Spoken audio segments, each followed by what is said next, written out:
Oh yes.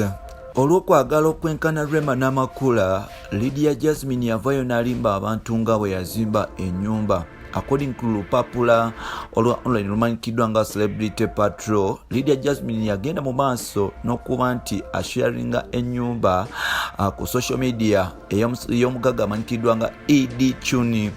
Bwe yagenda mu maaso n'okuba nti ateekaera n'agamba nga bw'azimba ennyumba eno yali epangisibwa omusajja mukulu amanyikiddwa nga Dan Flavor, era nga Flavor yagenda mu maaso n'okuba nti naye apangisa ennyumba amanyikiddwa nga Lydia Jazmine, era bonna bagendanga mu maaso n'okwesoma okwestudia nga balina ennyumba. Bino byonna bivaayo ng'olupapula lumanyikiddwa nga Celebrity Patrol lwe lugenda mu maaso n'okuba nti lubiwandiika. Iyo website ya internet ewandiika mawulire ga entertainment agafa mu Uganda.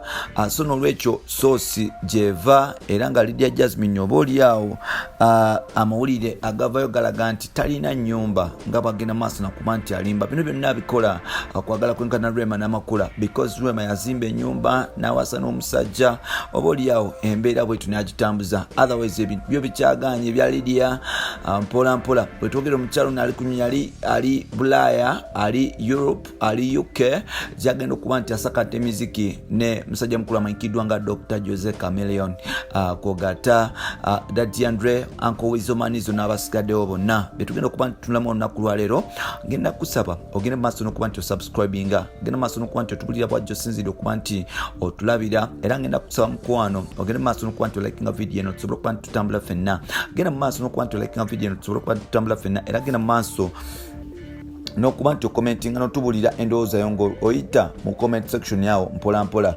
Amannya n'eddoboozi nga bulijjo Bapita Ntambi Kimusa omukutu guli gumu gwa Uganda Mukamooli, webale kuba nti otambula nange ebbanga lyonna mpola mpola. Katutandike bwe tuti.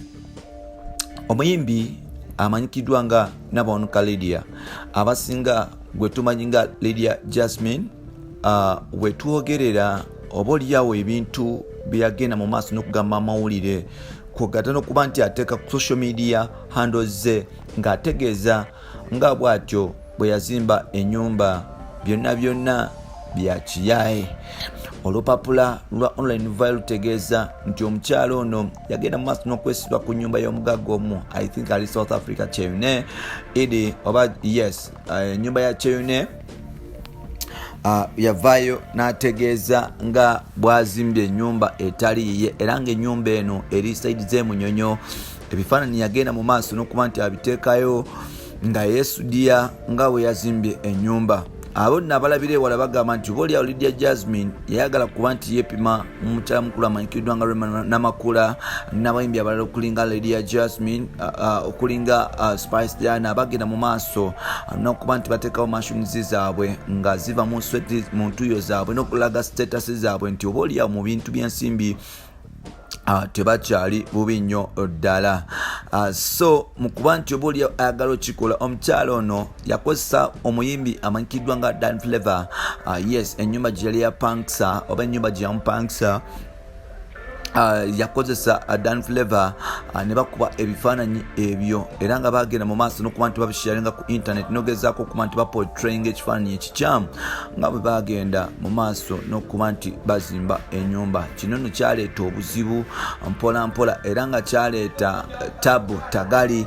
Lydia omusajja amanyikiddwa nga Kyeyune bwe yagenda mu maaso n'okuba nti amugoba n'okuba nti oba oliawo amufubutula mu nnyumba eno, kubanga baali bagezaako okuba nti bagiwamba mpola mpola. Kino nno tekyagwa, kyasobola okuba nti kiteekawo embeera, era ng'omusajja yasobola okuba nti adduka. Bwe twogera Dan Flavor, omugagga agenda mu maaso n'okuba nti amunoonya mpola mpola, amubuulire lwaki bagenda mu maaso n'okuba nti bateekayo ennyumba yaabwe, era lwaki bagenda mu maaso n'okuba nti bateekawo embeera n'okulimba eggwanga nga bwe baagula ennyumba.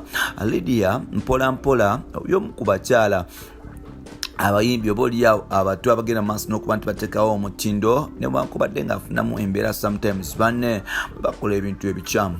Yes, yatuvudde n'agamba nti omwaka ogujja oba oliawo ajja genda cricket over gwe tulinze okuba tulaba cricket over ya Lydia Jazmine naye atulageko ku mangi galina era tubirinze byonna tubirabe biseera bisinga abayimulekerawo kwesujja oba nga tonakola kintu bambi simusango kuba nga rentinga simusango kuba nti oboliawo yes tunatuuka kwembeera time ejja tuuka ojja bifuna kibi nnyo okwesudiyeeza n'okwesoma mu bintu ebitali bya the end of the day amazima gajja kuvayo amazima gajja kulabika at the end of the day oswale ebintu ebitali bituufu yes bali kuba ntambula naffe likinga subscribinga tusobola kuba ntambula ffenna